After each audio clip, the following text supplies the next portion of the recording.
All right, we'd like to welcome everyone to part two of Marketing to the LGBT Community.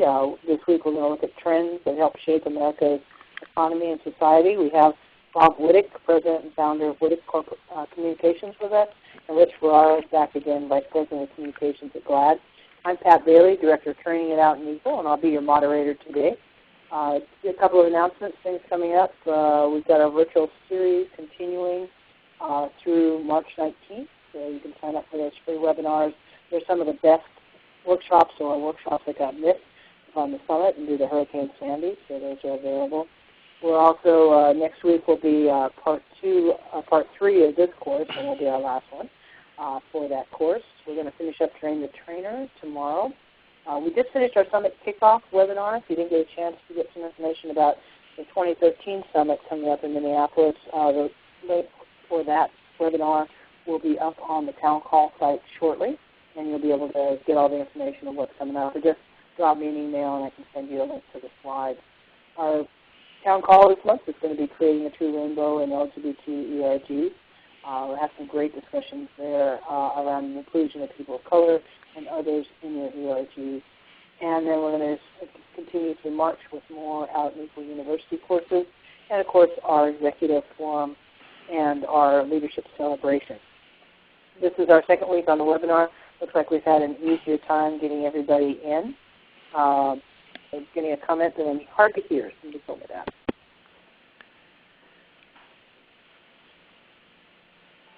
There we go. I will speak into the microphone a little clearer. I think I've got a headset that's gone bad on me. So thanks, Joe, for letting me know that. So again, use the chat to ask questions. We're going to mute the call after we do the introductions, but we'll get a chance to open that up a couple times during the call. Any technical problems, just go ahead and raise your hand up here on the top, and we'll be able to answer those questions. Chat your questions in here and hit send.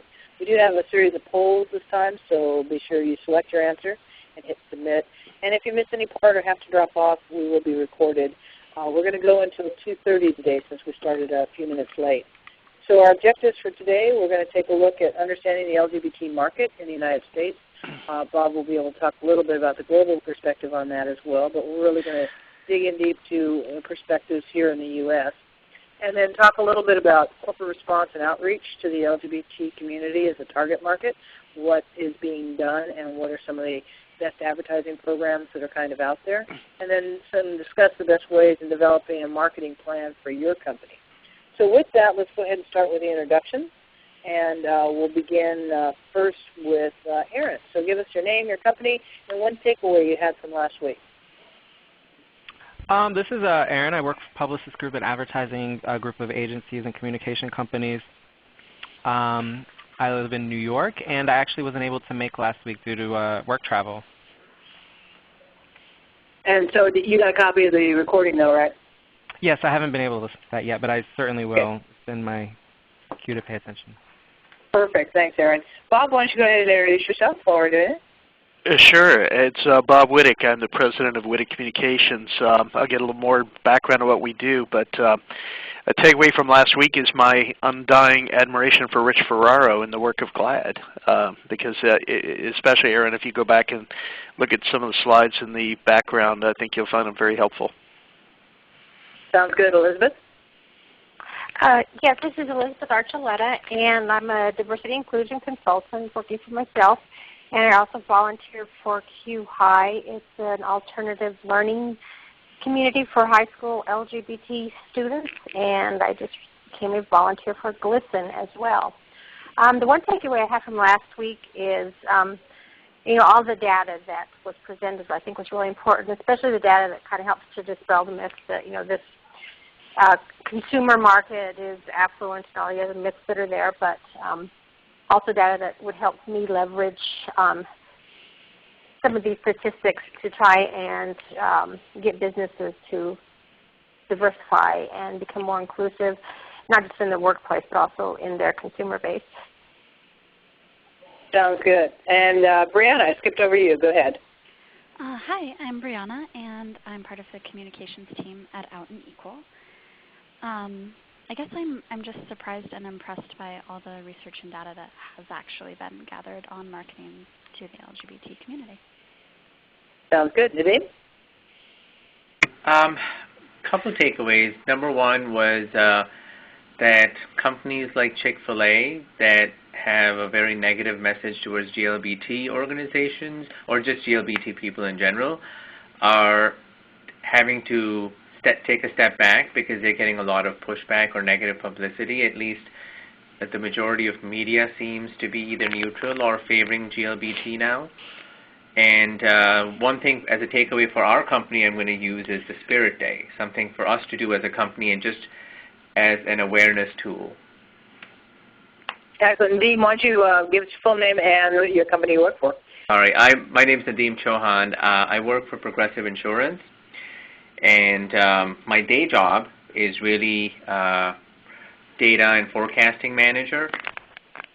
But I also am on our executive GLBT board to work with our marketing group and our CEO and his executive team on what to do for GLBT employees. And so we also have a GLBT employee resource group with about 800 members. So part of what we do is plan events for them, and whether it's networking, education, and then education for allies also. Sounds good. Rich, why don't you go ahead and introduce yourself again? Sure, I'm Rich Ferraro. Sorry, I had my speakerphone on. I'm Rich Ferraro, the Vice President of Communications at GLAD. Did a lot of speaking last week, and this week I am under the weather, so I'm happy that Bob is taking the lead and excited to hear what he's going to be presenting. And I'm sure it'll be a discussion even as we go through that. Robert, how about you?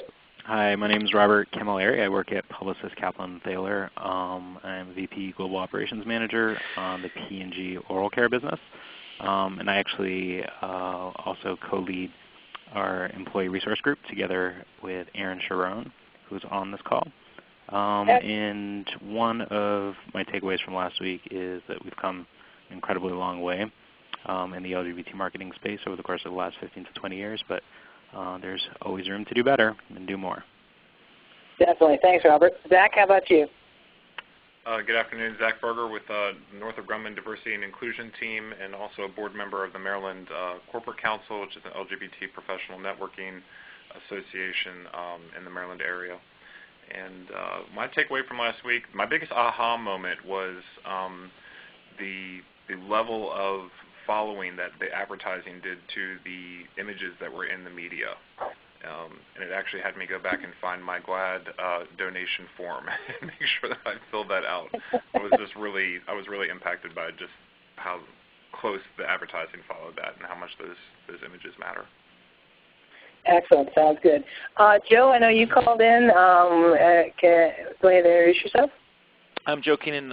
My company's New Avenue Marketing. We specialize in strategic communications and marketing, both GLBT and general market. And the takeaway from last week was really, it's always great to hear the updates on what GLAD's doing, but it really, I think more so than ever, the whole marketplace is just poised for a lot more gay-focused advertising and marketing and grassroots campaigns. So it's kind of exciting. Great. Thanks, Joe. And see, I've got somebody from 216. Who's that? Who called in?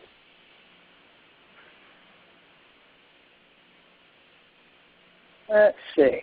And who else is on the phone? I got two more folks that are still out there. They're on the line. 216 was you, Rich, but I've got you. And I've got somebody from 925. Who's that? This is Brandon Weed from Chevron. I'm attending for Laura Verdusco. We're on the Pride Employee Network board. So we're here to learn how we can help improve marketing with Chevron. Excellent. Great. So we got you in there. And is there anybody else that I missed on that? Sorry, this is Sandy Supler. I work at Progressive in the marketing advertising group along with Nadeem. We have been working on a campaign for the past 3 or 4 years. So last week was really informational, just about all the history of GLBT marketing. It was very interesting. So thanks a lot. Great. Sounds good, Sandy. And I got your email about needing to get the slides, and I'll get those to you as well from last week. The slides do come out with a reminder and the follow-up. They're on the right-hand side. So the link is there. So with the introductions, I've got everybody muted except myself and Rich and Bob. So I'm going to turn it over to Bob to go ahead and start with the slides. Thank you, Pat. Thanks so much. Thanks, Rich, too. Hi, everybody. You know what's exciting to me is thinking through the fact that I've been doing this roughly 2 decades, which seems like, really olden days, long ago. But to know that there's so many fellow professionals in our universe, all of us, who at least part of their day job requires them or obligates them, I hope, to think about these issues. So one of the things I want to do today is put some of the meat and potatoes, too, behind the advertising imagery and discussions we had about last week on image and expression. GLAD has really spearheaded a lot of the great work that's underway about the marketplace today and about how advertising can accurately and respectfully reflect us.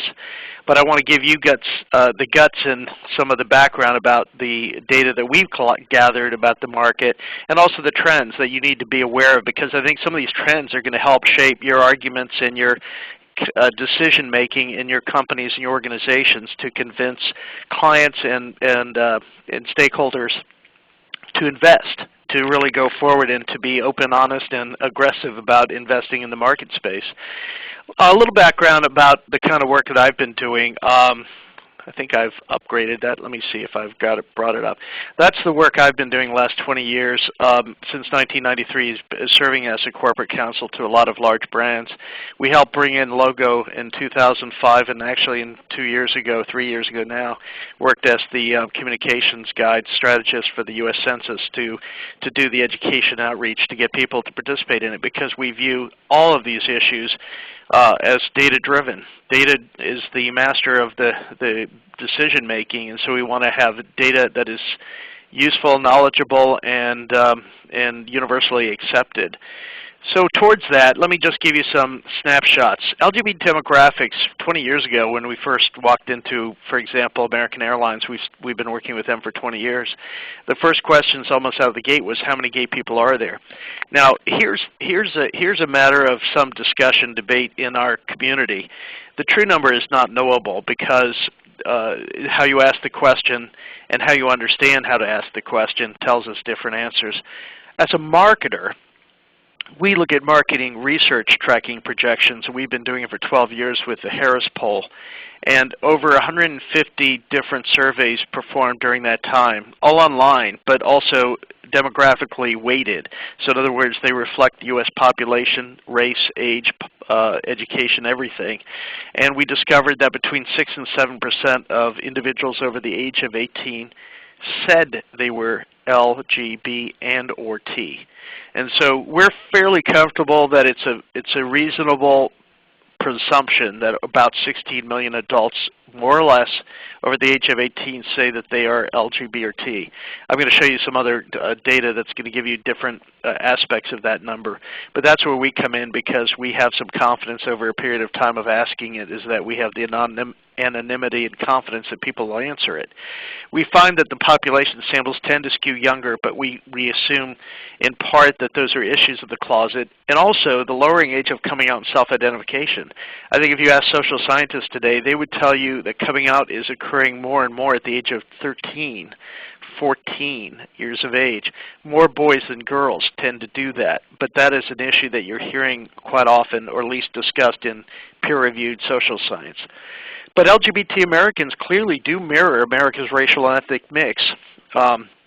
It's very important to all of us, I think, to put up the lens to what we look like and understand that. So if we understand anything, is that we do resemble what America looks like. The buying power is a figure I want to get into later, because I want to tell you how we come at that number and what it means. And as we said earlier last week, is I want to disabuse any mythology that gay people are wealthier than anybody else. There is no evidence and no data that supports that. But nonetheless, as a portion of the community of households in the American economy, we have a significant contribution to make. tend to find that more men, gay and bisexual men, self-identify than lesbian and bisexual women. Not sure exactly why, but that's coming into balance more and more, we're discovering. But that's also a question of power and assumptions that people make about how safe it is to be openly gay or lesbian. And then we also asking the question, how many people consider themselves out? And we found roughly a figure of 80% will say that they consider themselves out to somebody. And that could be a coworker, it could be a family member, it could be any variety of people. Regrettably, I want to mention this anecdotally, that one of the audiences that we found gay people say they were least out to at one point when we were testing were their own doctors, which we find disheartening, because if there's anywhere that you want to turn for health knowledge and prescriptions, it's through the care of your health care worker. Now, LGBT demographics tell us that there are gaps in asking the questions. This is simply a way of describing that it's hard to get a truer number when you ask the question in different ways. So it depends on how the researcher is asking it and for what purpose, whether it's for a health and wellness survey, it's an epidemiology survey, or survey of sexual health and behavior, and how the methods are asked. In person, the first study shows us they got 1.7% to say that they were gay or bisexual. By the time it was online, a national survey of sexual health and behavior put it at 5.6. And then paper questionnaire or phone for the national election poll exit polls put it around 3, but that number is actually growing to about 4% of the population today is saying that they're LG or B in the exit polling. But what we found in more than 100 online samples that have over 1,000 adults over the age of 18, the sweet spot has been in every single one of those, between 6 and 7%, who say that they are lesbian, gay, or bisexual and or transgender. But interestingly, too, and I want to point this out because one of my tutors, and I suggest that all of you who are really interested in a demographic snapshot, I'm tutored often by my friend Dr. Gary Gates, who I consider the top demographer in the community.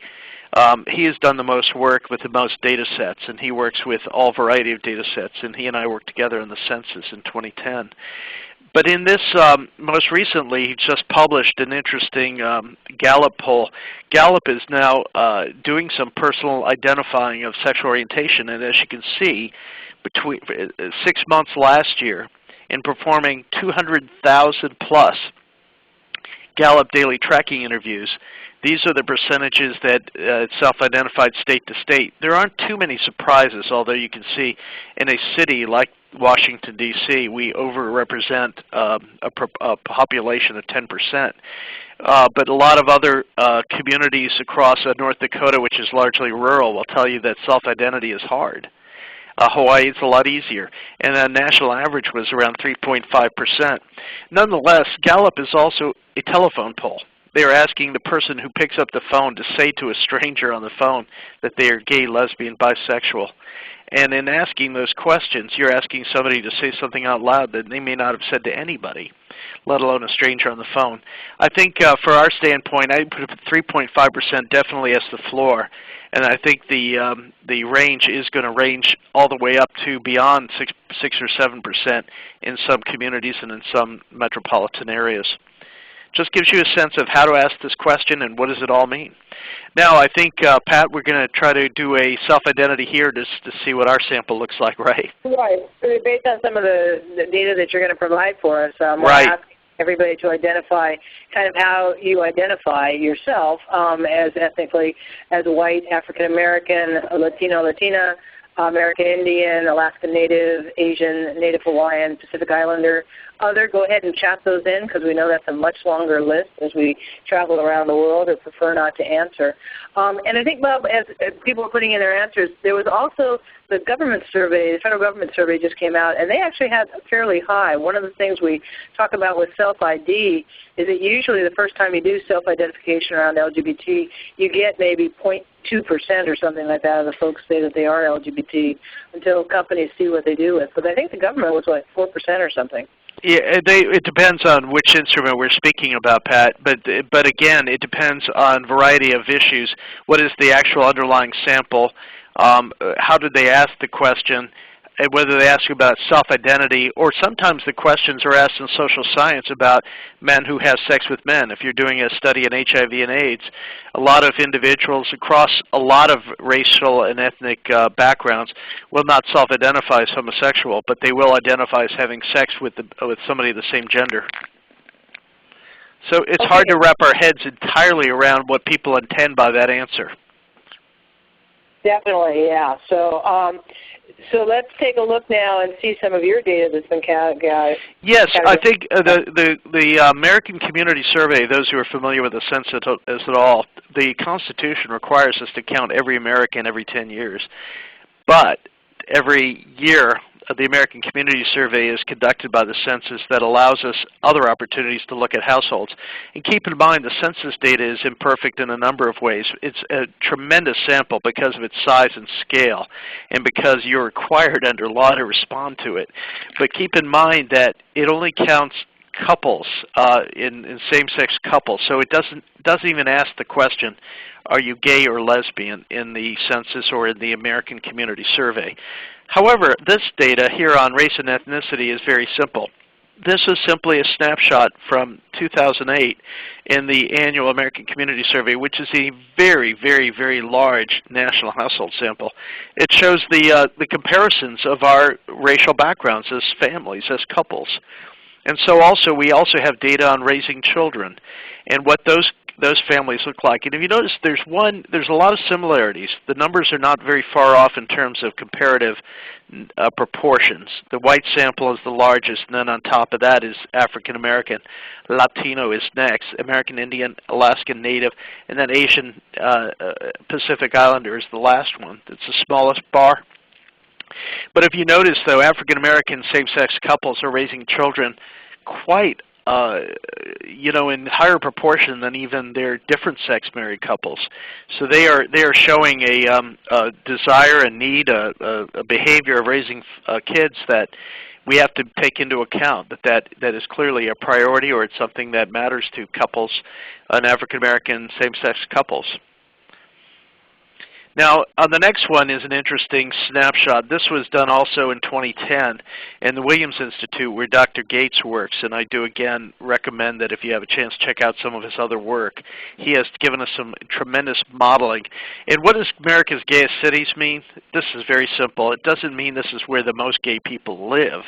What it means is the proportion of same-sex couples vis-a-vis different-sex couples. So in other words, where there are very large proportions of gay couples, same-sex couples in those communities compared with their opposite-sex counterparts.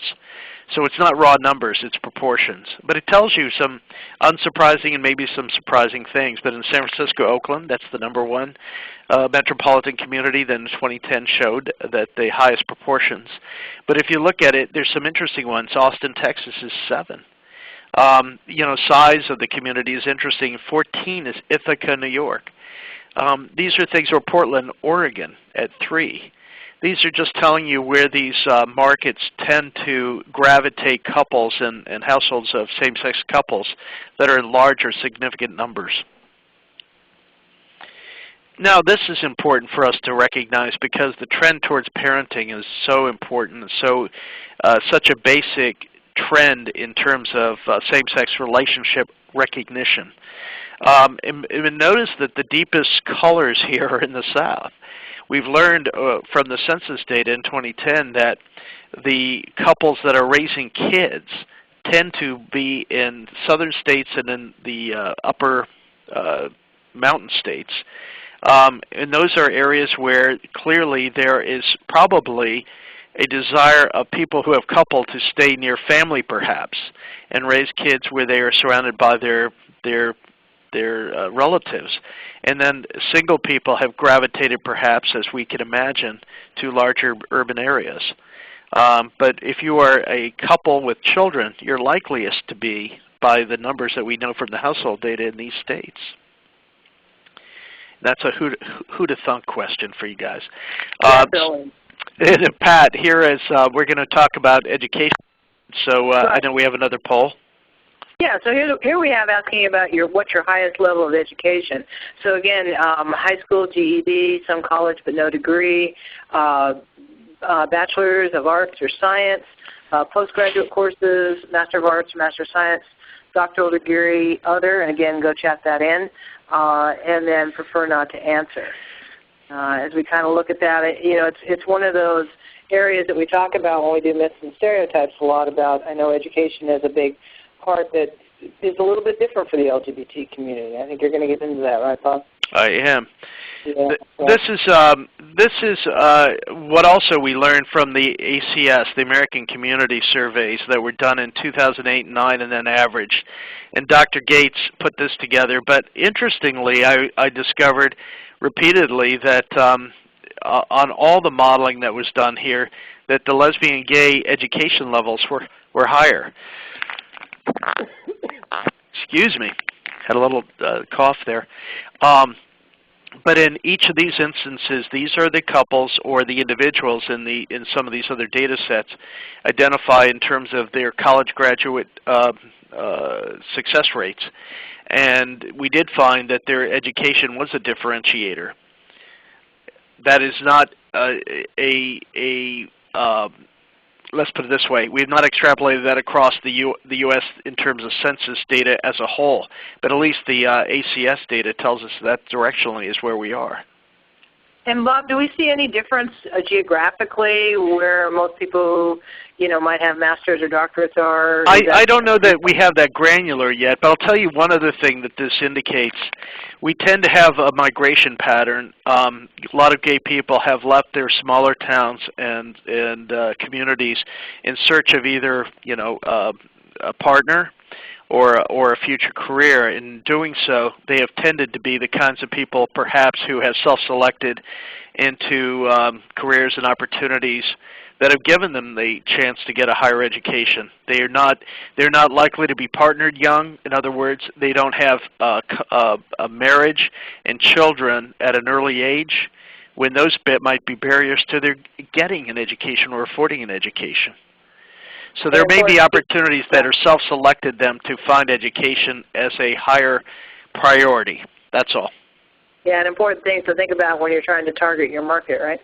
That's right. And think of them as life stages. It may mean that they're parenting later because, one, parenting for a same-sex couple is not as easy. There are barriers to adoption and to surrogacy that are expensive. So that some of the work that they have, the chances they have taken in life may self-select them to go into education and to parent later in life. Now, buying power is something that comes up a lot, and I don't want to be very clear about it because I don't want it misunderstood either.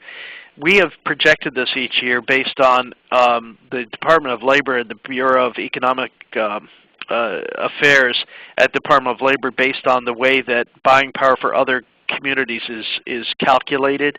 And if we assume a population of 15 to 16 million adults, our share of the 2012 buying power would roughly be $790 billion. And keep in mind, total buying power is in effect around $12 trillion. It's quite a large figure. And also I take a lot of hesitancy in comparing these to other communities for this reason. LGBT adults are part of all the other populations, so these are not mutually exclusive comparisons. You shouldn't say that one earns more than the other. Simply as a matter of fact that we're only counting adults in the one hand. And keep in mind, for Hispanic Americans, for example, over half of that population that you're looking at are under the age of 18. They're not even earning any money. So in other words, it's a little misleading if you're not careful to recognize that the Hispanic population, despite their large numbers, half of them are earning income, or many of them are earning income and making a sizable contribution and accelerating one in the economy. So I take cautions with this, but I wanted to make sure that as marketers and as economic projections, that we look at our contribution in terms of what we actually have to spend. And that's the share of the market is $790 billion. But also, I'm a big PFLAG advocate, and maybe many of us are. Gay dollars and gay dollars invested in the community and in the market are not just gay dollars, they're also our family and friends. So no matter what our power to spend in the market is, we have our allies, our family members, our parents, cousins, sisters, brothers, and they also add up to additional clout in the space. But the 790 is a number I think is conservative and it's reasonable. And Bob, just one more question on that. Oh, sure. As we get into this next quiz. When we're talking about income, that's another myth and stereotype that LGBT folks make a lot more. Can you say a little bit more about that? Because I will. There's been some good work done on that. One of the leaders here is Dr. Lee Badgett. She also teaches at the University of Massachusetts, but has written extensively on the myth of gay wealth. And Lee has done probably the most work in terms of comparative data sets, and really came to the conclusion that it appears likely that gay men may earn less than their heterosexual counterparts, although she did point out that it appears lesbians may earn more than theirs. And I think some of those are also issues of self-selection. There was a period of time gay men may have chosen careers that didn't have the same opportunity because they could not climb an executive ladder and be open. They might not have become partners in law firms. In other words, they did not necessarily find themselves reaching the pinnacle of their careers because of what they consider to be important self-identity. And for women, gay women particularly who don't parent and haven't raised children, they may have also had the opportunity to do what some women have not done, is by stay in the workforce. So lesbians may have opted to stay on career track, to stay working, when other women have maybe taken hiatuses or gone home to parent and raise children for a period of time, and that has depressed their earnings in addition to the obvious gender gap in terms of women and men's earnings. But to your point then, Pat, I think the question here is clearly gay people have not been advantaged in the economy. They don't make more than others. And again, based on Dr. Badgett's, and I can give a citation if people would like that, a link to one or two of her articles, and I can share that. But also, I see that you've also shared the Williams Institute links. So if you go there, you'll find quite a bit there that will be helpful, I think.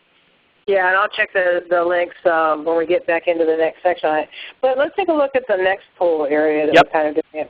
And this is more kind of a do you buy or do you not buy any brand names because of the company's LGBT position. And if you do yes or no, if there's a particular company, what is it, or who is it that you might or might not buy from. So we'll see what kind of responses we get from the folks here. And I know sometimes it becomes political and sometimes that's local that people buy. Like I know, we've got Exxon in there, VU, Chick-fil-A, and so we've got companies that get a lot of national attention. But then I also know that there's a lot of companies locally that people will not support in their own towns, and that's another aspect. Brianna talks about Urban Outfitters with that. So it looks like we do definitely vote with our dollars. We've got 100% there that say yes, they do. And Zach said, I went with Avis, who I believe is the first, is adding a guest with no questions. So again, that positive part of that, not only do we stay away from folks, we also go to folks who do that. Again, lesbians and Subarus at the bars. I just remember that. But Martina Navratilova as being the spokesperson. Absolutely. And I'll tell you a little anecdote about Subaru and their decisions. It was very interesting when they embarked on it. But let me give you a little guidance here. We have been working with the Harris Poll for many years about buying behavior and brand loyalty behavior. And we have found that almost 8 out of 10 LGBT people say that they're extremely likely or very likely to consider brands that are known to provide equal workplace benefits if they know the company has that reputation. 7 out of 10 also say they consider them if they support causes that are important to them. And almost the same numbers say they would be influenced by a buyer's guide, such as that put out by the Human Rights Campaign and their Corporate Equality Index. They now have an app, which I don't know, maybe a number of you have it, but if you have a smartphone, they have an Android and iPhone model to search brands by both the brand level and the company level.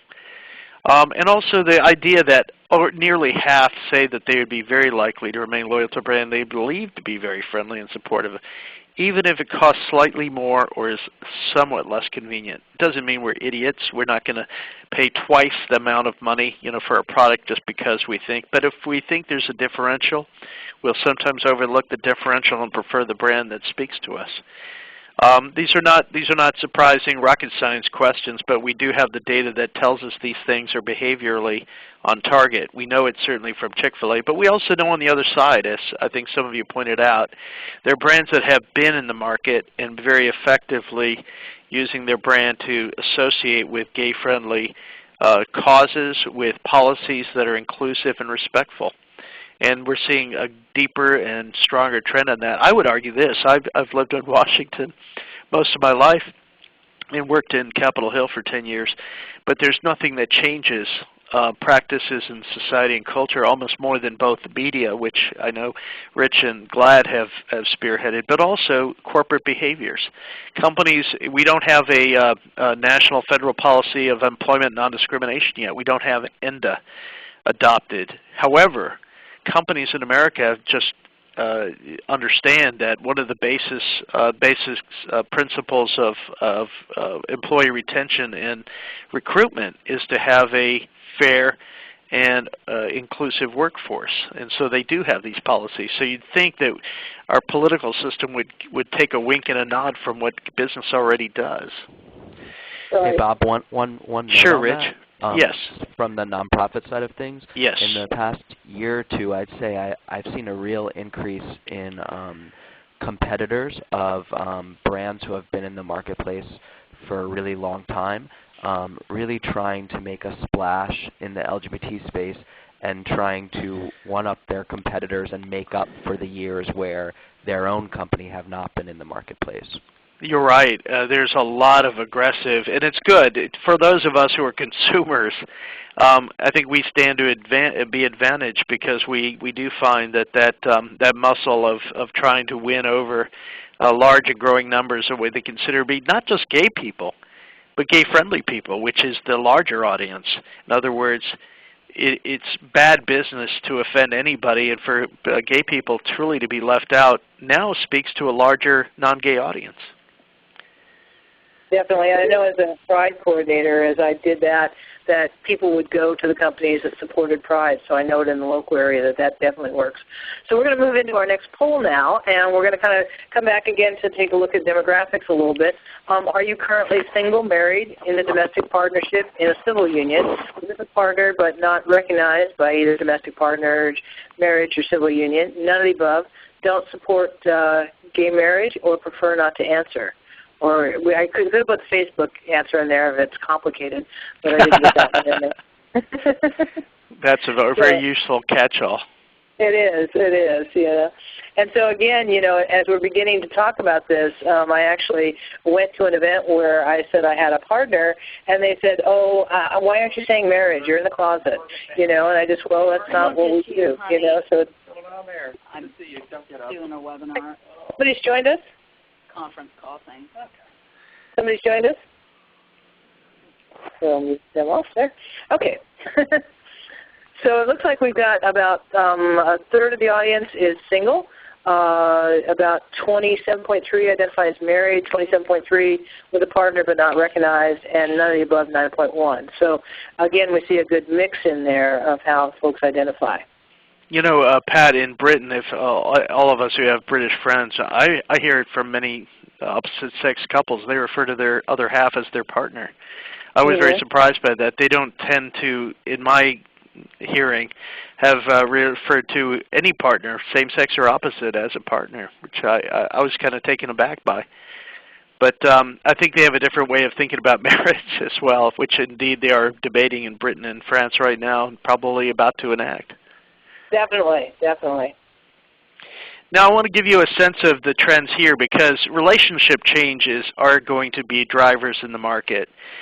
Freedom to Marry is our leading shoulder in advocating for same-sex or marriage equality state by state by state and across the nation. But I wanted everybody to see what this looks like, because if you look at the bottom statistic, over 42% of all Americans live in a state which provides some form of protections for gay couples. Now, we're going to reach the tipping point very quickly. Illinois is poised any day now to adopt a marriage equality law. And then I think quickly after, Rich, if I'm right, Rhode Island's quickly gaining, and then also possibly even Delaware, I think in that order roughly. But if you add it up, that tells you that the 50% mark is going to be reached pretty quickly. And we'll probably reach the 25% of the U.S. population living in the state with the freedom to marry or to honor out-of-state marriages of gay couples, which is the case in, I think, New Mexico there, yes. So much of change here is going to dictate how companies are going to see it, which also is another conversation about the Defense of Marriage Act, but that's a legal conversation. We'll talk about it, but companies are very much on board on that one as well.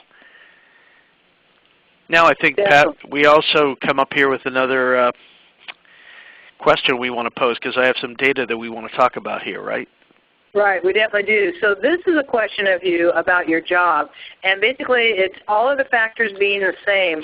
Would you move to a state where there were protections for sexual orientation and gender identity? And you can select any of the ones that are listed there. So this would be if you were looking for a job, if you were transferring, if you were promoted, would you deliberately move to a state that has these protections or not? Would you decline, or would you change jobs, or not sure, prefer not to answer? So we're trying to get a feeling for how important to you is it in your job search to find a state at this point. Bob mentioned that there's no federal protections at this point, but there would be a state that has protections based on sexual orientation and gender identity. It looks like the numbers are coming in. I think Justine may have joined us. She's giving me a heads up. So welcome, Justine. I've got you muted, and if we get a chance, I'll pull you back out in a minute, do a quick introduction. And it looks like that for a job, especially in the economy right now, we've got about 70% that would be willing to do that. If you were transferred within the company, about 30%, promoted 30%. But then we do have some folks who say, you know, you change your jobs, or you're not sure if you would move or not based on what you do in your economy. So it gives us a feeling for how folks would think about those protections statewide, Bob. You know, it's interesting because, let me go to the next slide, because with Out and Equal, a couple of years ago, we looked at this. Why do lesbians, gay men, and transgender people choose to work for one company over another? First of all, what are the employment factors that influence us? Are they the same or different? Now, a lot of times, you know, in the last few years, the economy's been precarious, and so these are very theoretical. All of us probably think in terms of our own household and security, is that having a job and holding it right now is probably the wisest thing to do. However, if we had more flexibility and freedom to be someplace and to work for our employer, these were the markers that LGBT people told us were the keys to their satisfaction in choosing one employer over another. Clearly benefits, equal benefits is the driver. And then after that, there's many other things that they say that matter to them. And in fact, 6 out of 10 were saying that marketing and talking to gay consumers matters to them. Not clearly as much as their own, you know, well-being, but these are drivers that tell us why gay people choose, when they can choose, the employers that they go to. So companies, I think that's why I can't remember the figure today in 2013, but a significant majority, well over, I think it's around 60 to higher than 60% of the Fortune 500 now offer equal benefits. In that case, that tipping point's already been reached. So here is the question that we also raised, and I think, Pat, why don't you set it up, and then I'll talk about what the data showed us. Sounds good. And Zach, this is a great lead-in, because he said if it mattered, my answer would be completely different if it was on marriage equality versus workplace protection. So this question does ask you, all the factors being the same, would you move to a state where same-sex marriages were not recognized? So you would go to a state that doesn't recognize it, and that could be a civil union or marriage or domestic partners. And would you do that for any of the above? That if you wanted to transfer in the company, if your company sent you there, if you would change your job and not go, your boss says you got to go to this place, and you don't have those protections, as we see more and more states come in. And Pat, you know, when we raised a question, we asked this with, and we'll get into the data in a moment. The question really was getting more and more interesting because many people work for multi-state and multinational employers. So you could work in one friendly jurisdiction, and then all of a sudden you're married in Massachusetts, and they say it's time for us to send your family to Nebraska for a promotion. So the question we're trying to find out is how much would that change behaviors? For people who decided that when they have their family is legally protected in one jurisdiction, would they quickly, easily, blithely move on and accept that promotion in another place? So I think this gives us an interesting snapshot of our group here.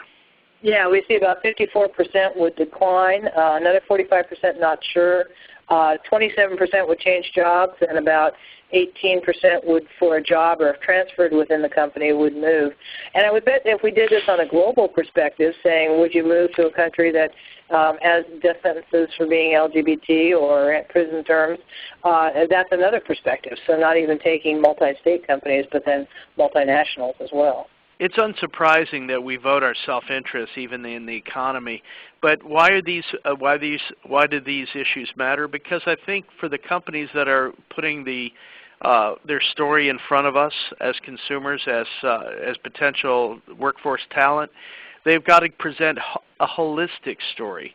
They can't just simply say we want to have you as a customer. They also have to speak with their policies and their practices, and they also have to begin to advocate for policies that reflect and respect their employees. So that's why companies are stepping up today on behalf of marriage equality referendums, and they're stepping up on court cases.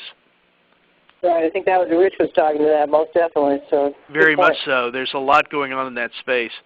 And then these are what we found in 2010 without an equal.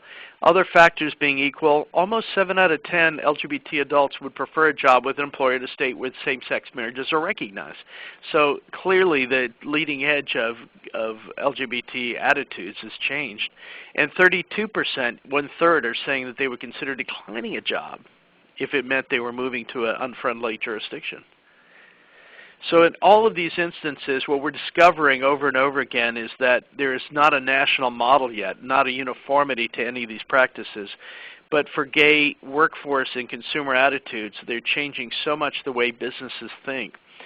So what does that mean? Corporate America wakes up, as Rich was saying.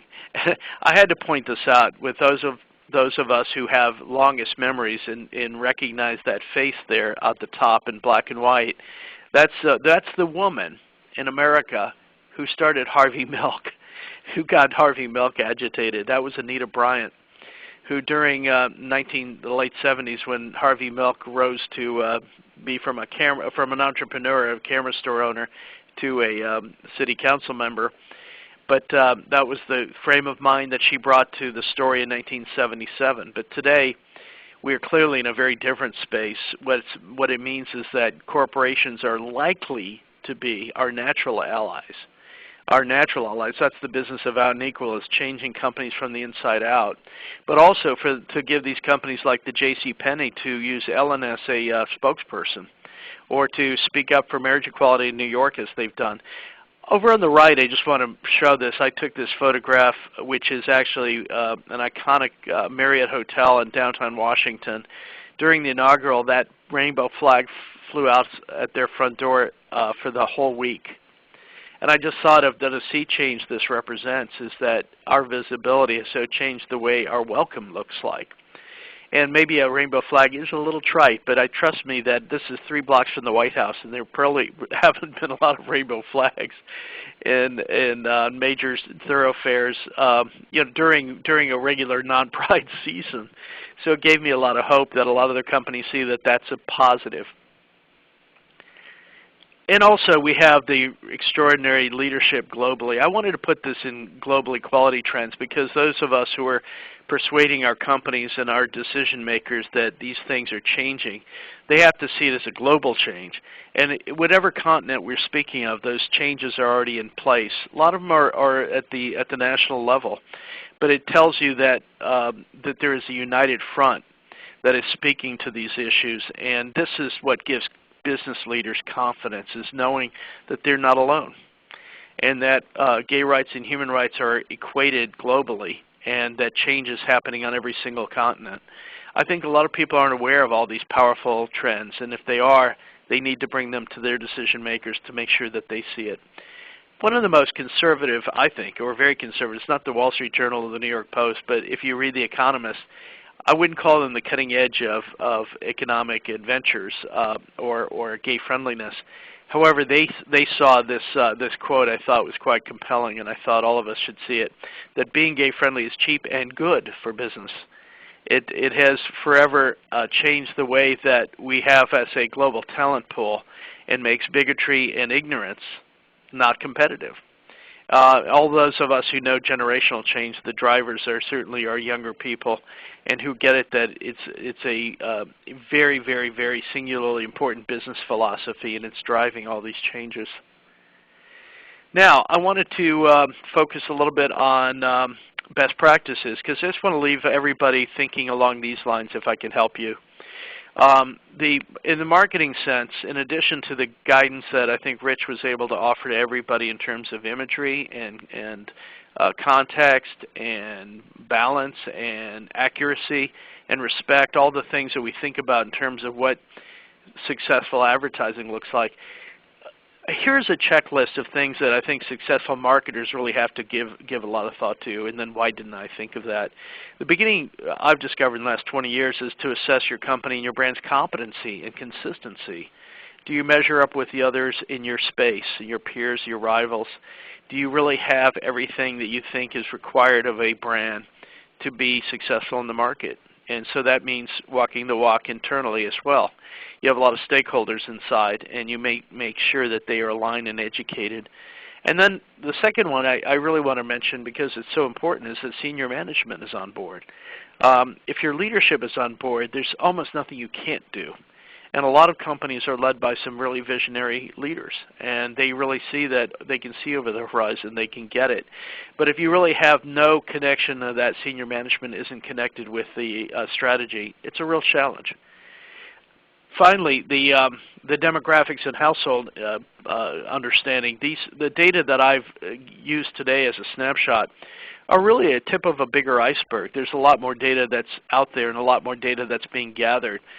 There's the demographic work that's done by folks like at Williams and the economic understandings that Dr. Lee Batchett and others do. There's also market research, the kind that we're putting together and others are doing in terms of attitudes and behaviors in the market.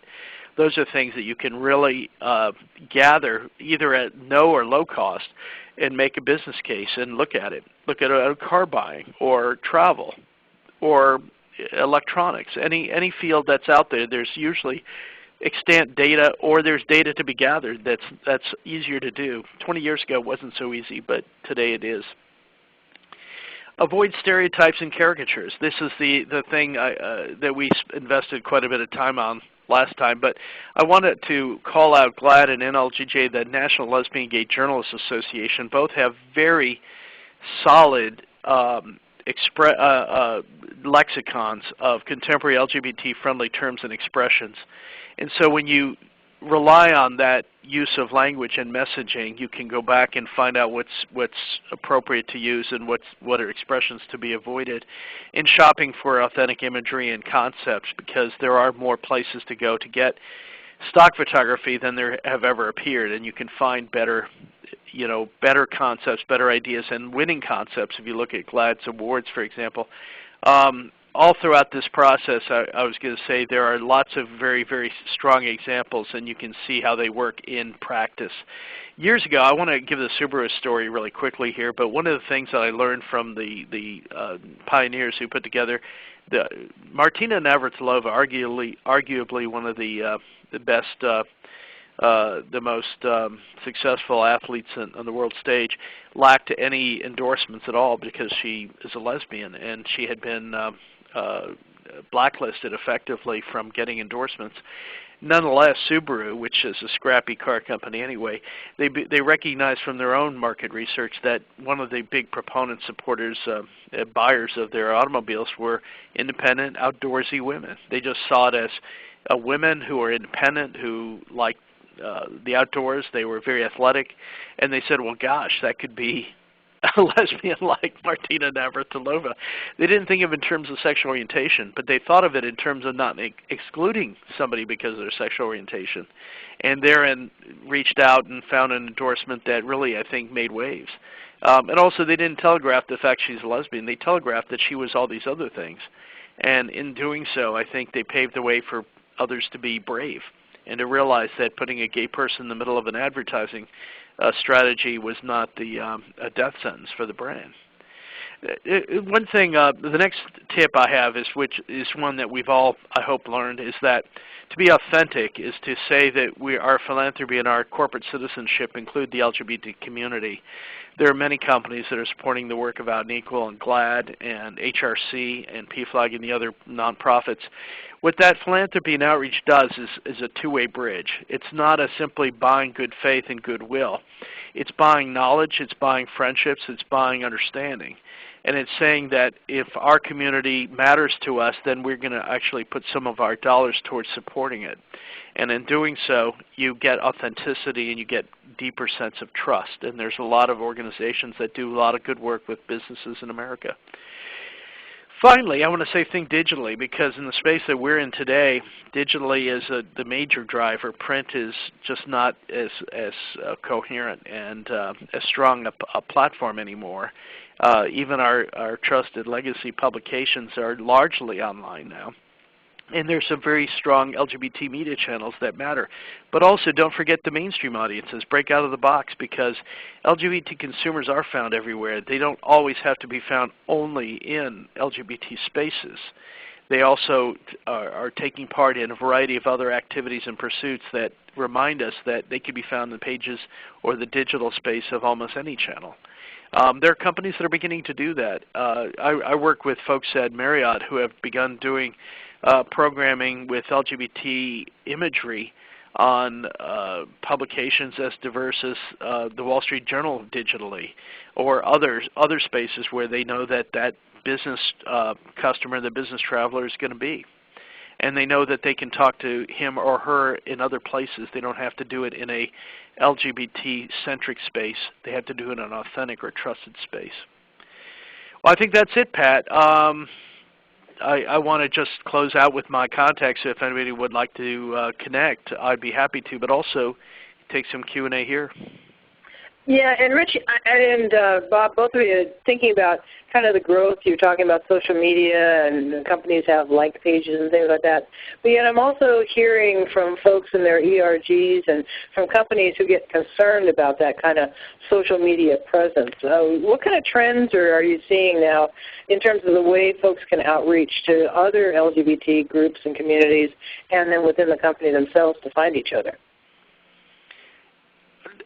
Let me understand that. Rich, do you want to take a crack at it, and then I'll chime in? Well, I've seen a lot of companies, and thinking American Airlines, NBC Universal come to mind, who have really strong Facebook groups for their LGBT ERGs and are able to connect with other ERGs in similar industries as well through that. Yahoo is another really great example. The Yahoo Pride Facebook group is pretty active. They share a lot of content from LGBT organizations, but then also about company news as well. It seems like more and more companies are trying to get their ERGs visibility, especially so they can connect with people in other offices. Mm-hmm. And are there any guidelines? I mean, people are worried that you're going to say, you know, my company, my boss, I don't like them and things like that. Have you seen some guidelines that would be a good place to start for people to start having those discussions? Yeah, I'm sure that most of them, I know here at GLAAD, even though we're a pretty small staff, we have pretty strict social media guidelines. especially since any one of our staff members can be seen as speaking on behalf of GLAAD. So we have guidelines for what we urge staff to share or say on social media when it comes to GLAAD. However, we really encourage it to have staff members out there voicing opinions and really sharing our content too. They're kind of the best brand ambassadors that we have. Yeah, I think I would say that in similar terms, I've seen very conservative to very free guidelines used. Mostly, a lot of companies want to give a safe space where they can have these conversations. They want to also create a place inside where everybody can speak respectfully to each other. A lot have councils, and they have intranet conversations that they can do that. Externally, it's a little bit more buttoned down. Definitely, yeah. I kind of see that difference between internal and external. And again, for companies that are doing this, they probably have, great marketing departments, and they're working closely, with GLAAD and with you, Bob, in terms of getting those images. But I'm still trying to kind of think through, I'm at an ERG, I'm taking this information in, and I want to have these conversations with, my company, and talking about what those benefits are, a lot of the information you shared. But any other tips or suggestions about how to open up that discussion?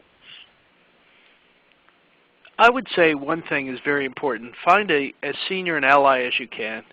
One thing I've discovered over the past, not so much true today, but more senior people who are LGBT had more reticence about being out. There was a lot of closet. The higher up you came in an organization, they tended to be more reticent, more anxious about worrying about their career ladder, and looking as though they're an advocate for anybody but the company. That's changed, and I think what all of us need in any corporation, any large organization, you need some really senior, risk-free executives who can say, this matters to me. And interestingly, I discovered getting in, I mentioned PFLAG before, but there are a lot of PFLAG families out there, and some of them have some people in their families who are very senior executives too. You discover again that they're a little bit more, they're really great risk takers, and they want to speak up for issues they really care about. You need those. You need those until we have openly gay executives who speak up for themselves. Right, and I'll give a kind of a shameless plug on that. I mean, we found that with the Executive Forum over the last few years as we're inviting out emerging leaders and C-suite executives to come in and talk. And, it's that same kind of resistance kind of as boomers have come up through and, have now made it, and they want to come out and how to do that, how to have those conversations. And I'd also recommend, we just got out that new book, From the Closet to the Corner Office, that profiles a lot of those executives who have made those steps. So again, if you're advocating for an executive sponsor or just how do we get from here to there, those are some other resources. And I know, Rich, you probably got some more too out there. Yeah, one piece of info that we're often asked for is what competitors are doing in similar industries. So when it comes to like raising profiles of ERGs or even starting one in your own company, it's really good to go in with what the landscape looks like, because painting a company as behind the times or behind a competitor tends to give another little push. Yeah, I love how companies, a number of employee groups and other drivers internally have done some really good work doing some competitive analyses. The more you do competitive analyses, those are data-driven storytelling, and they have some power in corporations that they may not have in other places. Yeah, one of my best resources is Appendix C of the Corporate Equality Index, which breaks it out by sectors. And when I talk to a company, I give them a red, yellow, green based on how they're doing, based on either the guide or what they've told me. But then I do a sector analysis and tell them how many people have 100%, what the average is, what their score is. And usually I can stop the presentation right then, and folks are jumping in ready to go. That's good. That's good. One other area that in terms of thinking about moving through this, we haven't talked a lot about government or state or more public kind of venues. Are we seeing anything in those organizations and groups that are changing or getting more visibility? I'm sorry, say that again. I missed something you checked out on my earpiece. Well, thinking about like the federal government or state government, I mean, how many of us watch the YouTube of Secretary Clinton, with her speech is a great social media moment. But are we seeing this same kind of movement through government and public agencies? Yes, it depends on the state, because some of them are great change agents. If you have a state of California, as we've witnessed, enact policies to ban, ex-gay transformational ministries education, then those kind of processes that work in the state of California are likeliest to be passed in other states around the country. Massachusetts also, and I'm pointing out education policies, that's where they're focused on. But when states do that, it changes the climate tremendously around other states as well. I think those are leaders in change. And the marriage movement is the same way. It is changing so much. The tipping point is so past us, it's behind us now in terms of it's when, not if, we'll have national recognition of same-sex marriages. And that is happening because of, I think, the policymakers are seeing that businesses are ahead of them on almost every indicator. By the way, I want to mention something. I was at the State Department before I came back into the webinar, and they were doing a tremendous outreach to the travel and hospitality field in terms of safe LGBT travel, in terms of State Department issues of hostile environments.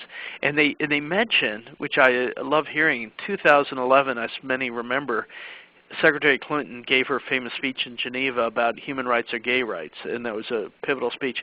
That was the #1 watched video of Hillary Clinton's of all time. More people around the world saw that than any other video of Hillary Clinton. That's excellent. Excellent. So I think those changes are happening that way, and I think they're amazingly powerful, especially from elected officials, certainly and appointed leaders like her. Definitely. I had one question come in from a couple folks about this group is getting to talk and ask these questions. And what I wanted to check and see if there was anybody who was on the call who would object to having their emails shared. If you do, please raise your hand. It's the little box up at the top. But if you do not raise your hand, then I will go ahead and send the email out to everyone else. If you want to keep your email private, we'll do that. But if you're willing to have the group share back and forth, then I'll send that out. So just as a note, because folks are getting interested in carrying on these discussions. I know one of the things we do at Out and Equal is create communities of practice. And I'm thinking that this might be some good topics and areas to talk about at the summit, either through leadership seminar day on Monday when we take an all day to kind of dig into this deeper, but then also as an online community to, what's the latest going on and how do we get the best. And okay, Zach, great. Yeah, send me that other email address. That'll be good. So let's go ahead and do some closing comments. So Bob, why don't you start this week? I would be happy to. First of all, thank you everybody for your interest and patience, wrapping your head around a lot of knowledge. I hope that was useful and on point. The thing that I want to suggest is that we started this out about reaching the market. We're talking about the marketplace. But for me, as a strategist and marketer, I view all of these issues as integrated.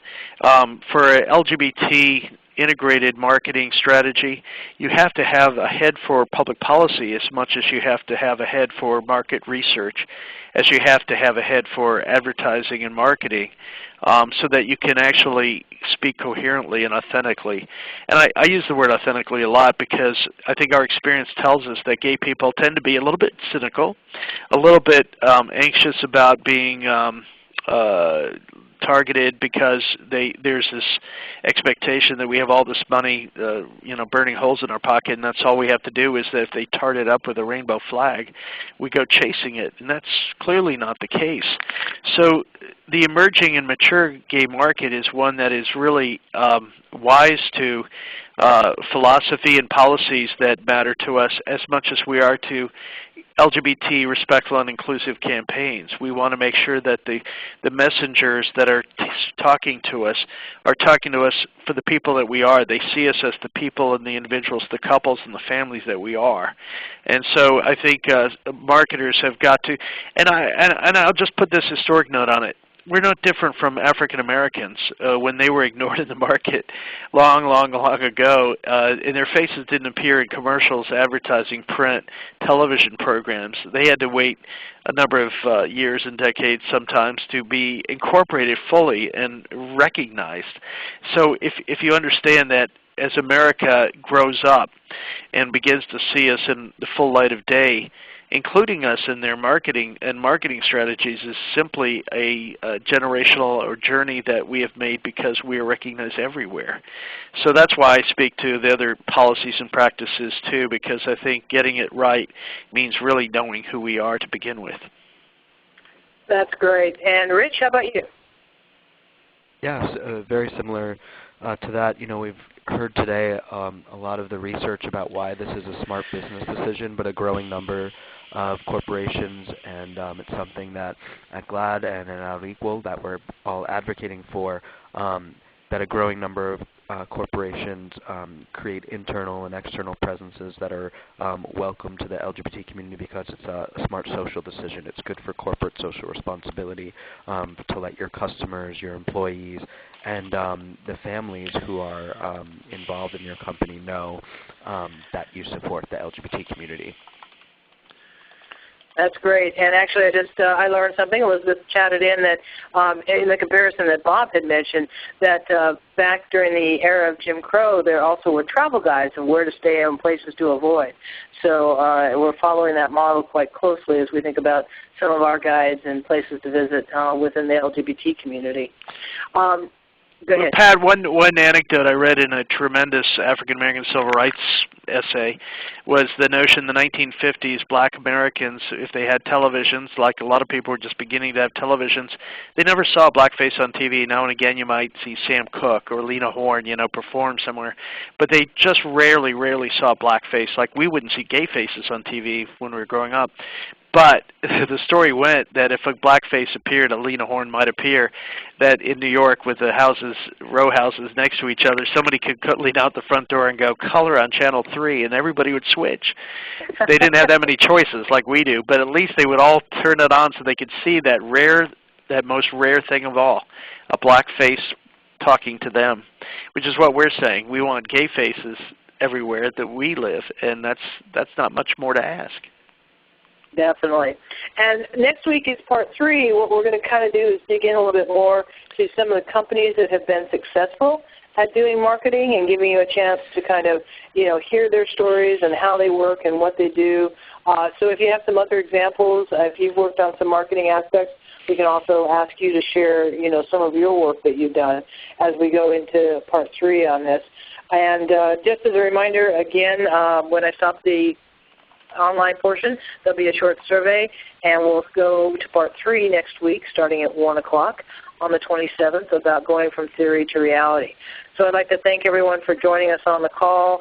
And again, we have this recorded. We'll send out the links and the slides that were part of today, and we've got a lot of good links that I'll also grab and forward and send those out.